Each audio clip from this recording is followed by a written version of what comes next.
Infiniti Q50 Sport Black Opal Edition. Is it worth the $60,000+ price tag, or should you be looking at something like an Acura Integra Type S or the V8 powered IS 500? Let's get into it.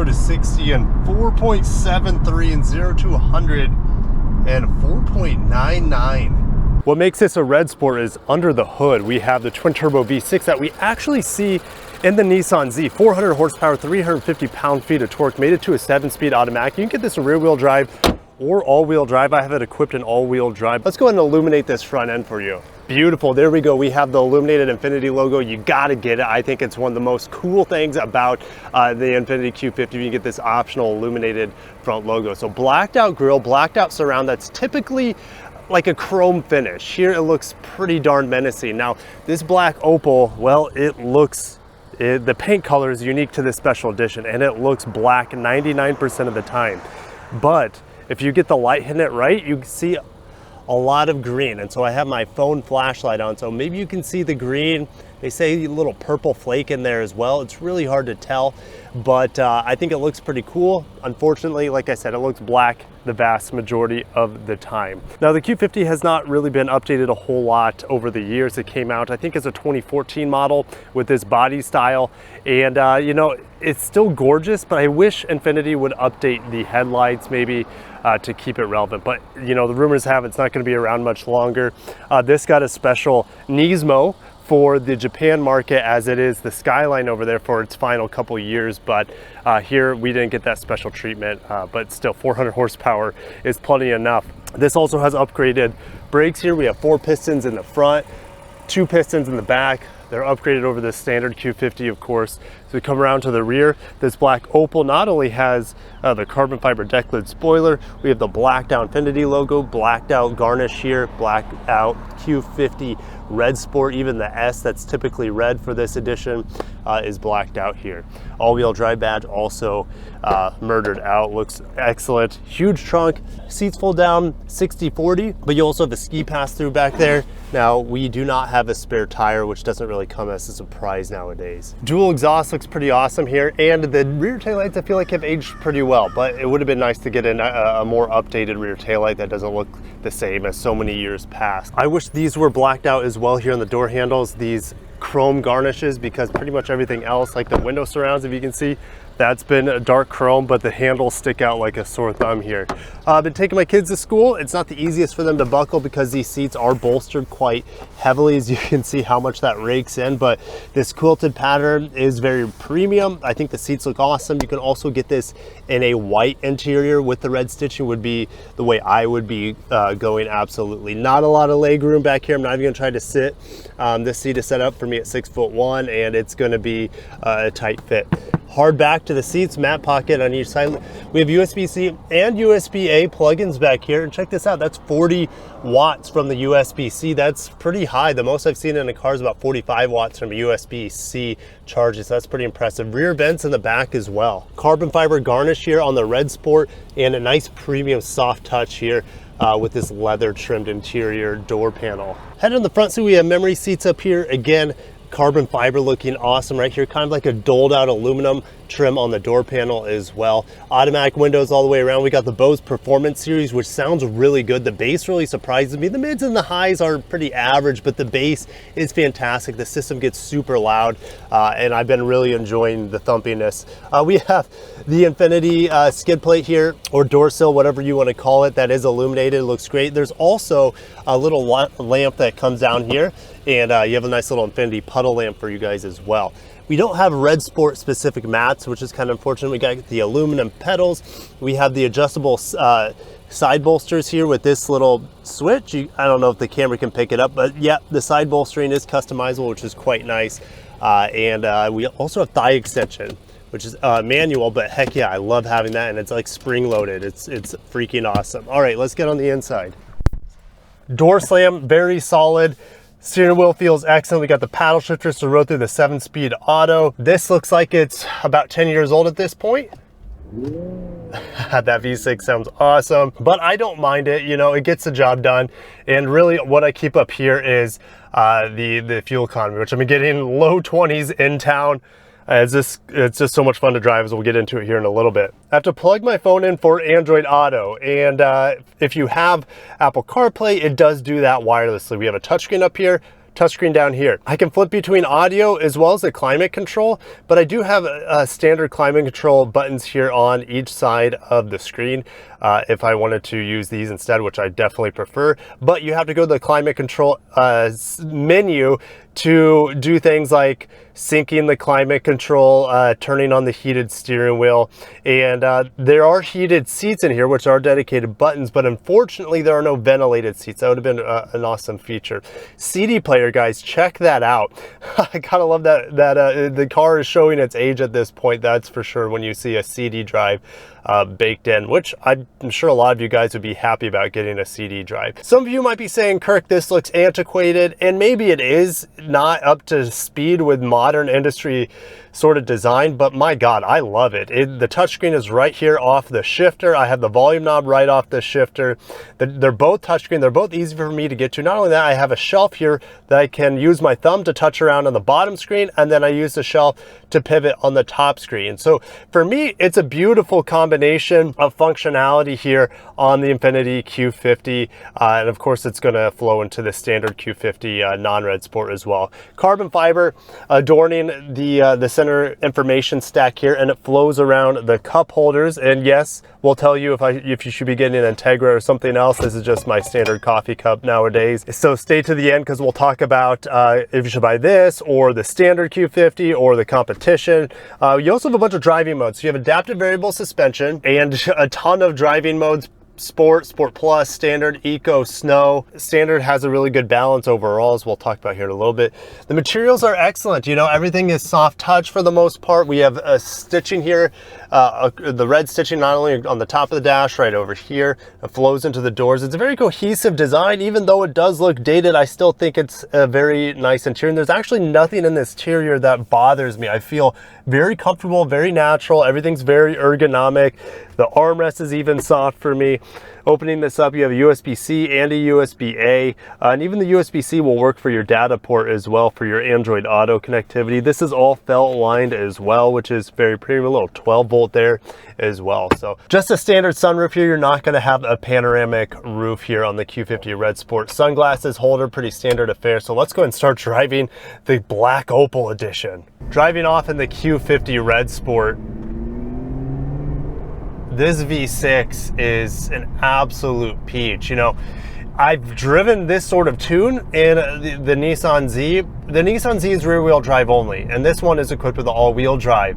And I just feel like it puts down all the power so well. The Nissan Z especially comes from the factory with unmatched tires to the powertrain. What we have here is a different situation. Like when you're able to put down all the power and torque,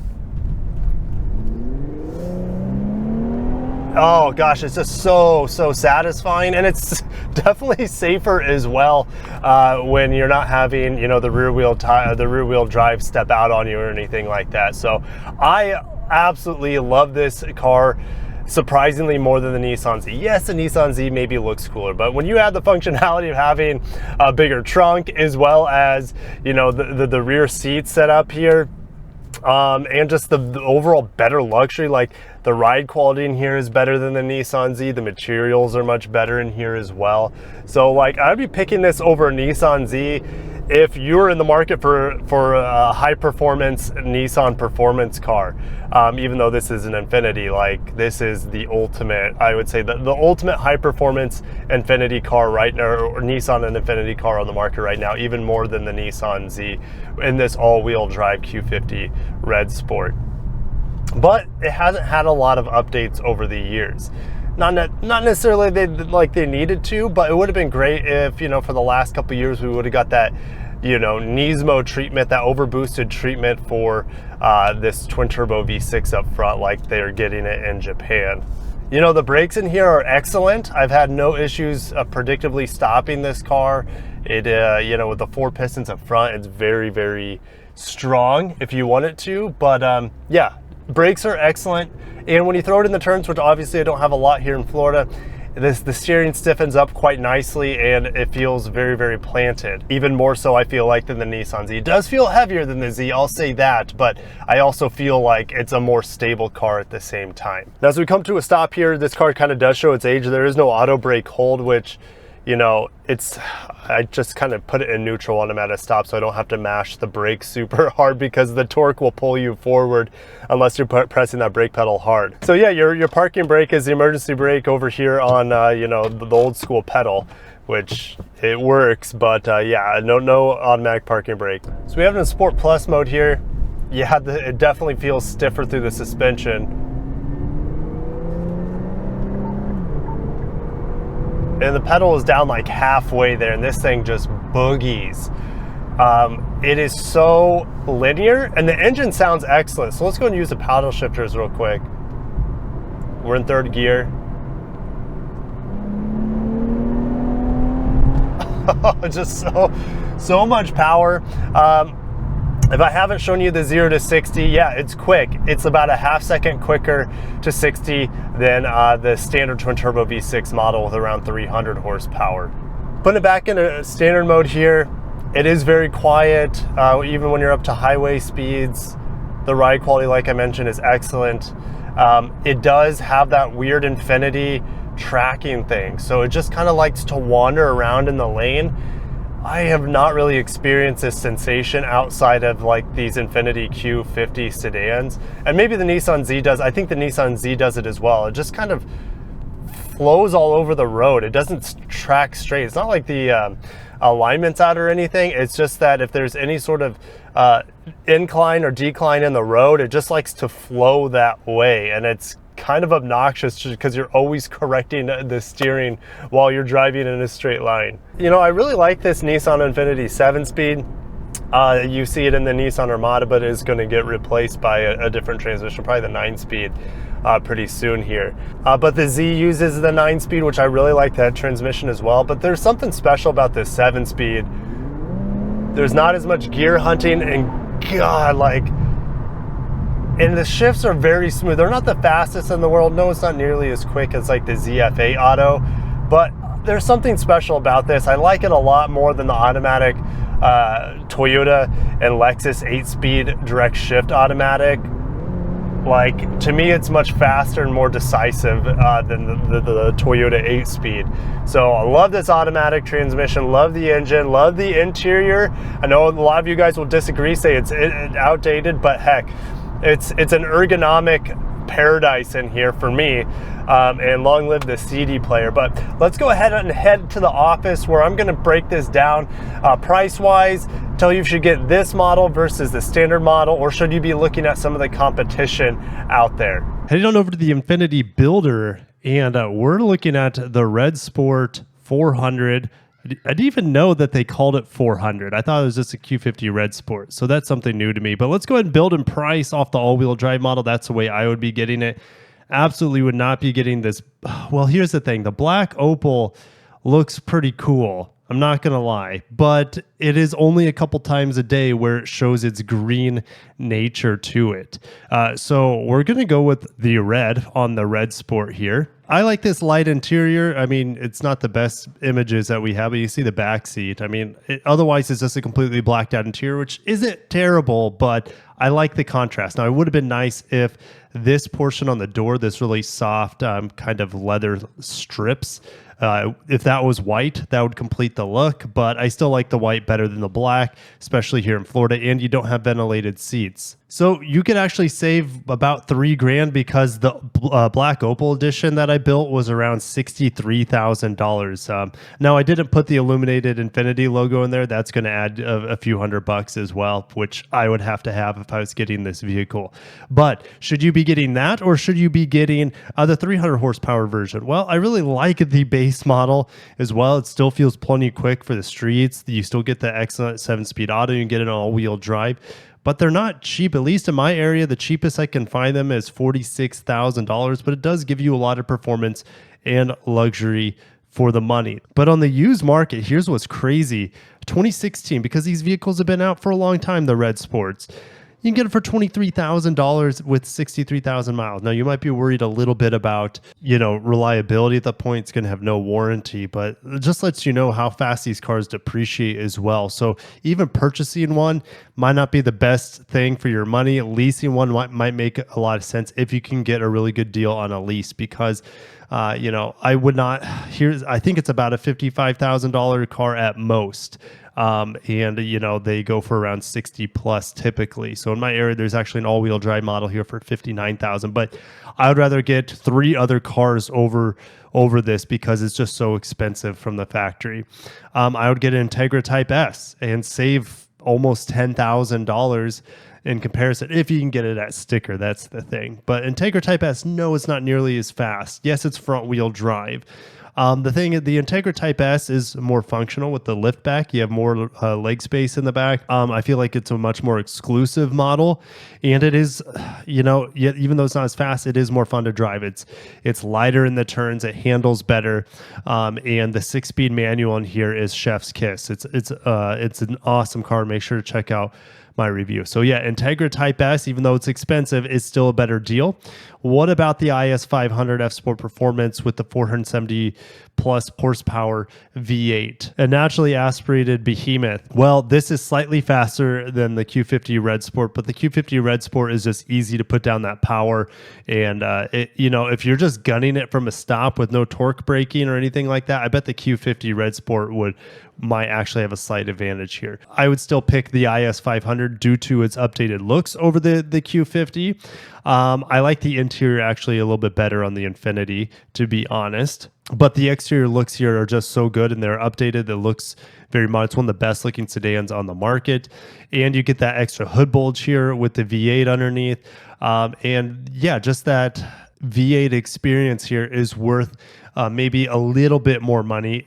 Maybe a couple $1,000 more than the Q50 Red Sport. So what I have pulled up here is all-wheel drive G70s. You can get rear-wheel drive ones in my area for about $2,000 less, but I like having that all-wheel drive powertrain here because it's just so much torque and power to the rear wheels, and having that is put down to all that power down to all the wheels is very satisfying. Like, look at this. This is $10,000 at least cheaper and similar performance to the Q50 Red Sport, and this is just a way better deal. And in some way, I think it looks better in some ways. The grille is one thing. I think the grille is maybe a little oversized here, but the headlights look a lot better than the Q50s. And the interior is about as good as a Q50. It is showing its age as well on the inside of the G70. But man, yeah, I feel like this is a much better buy. So Q50 Red Sport, it's a really good car, just really expensive. And if you're going to be spending that much money, there are better options out there in the market, like the G70 from Genesis, like the IS 500, and like the Integra Type S. Thank you guys for watching. I'll see you guys. Sound off down below. Do you agree with my synopsis of the expensive Q50 Red Sport? Would you just be getting a used one and saving a ton of money? Would you be getting some of the competition, or would you be getting the base model, which still offers plenty of performance and a 0 to 60 in just over 5 seconds, which is plenty fast for the street? So I'm going to end it there. Thank you guys for watching. Have a great day, and peace.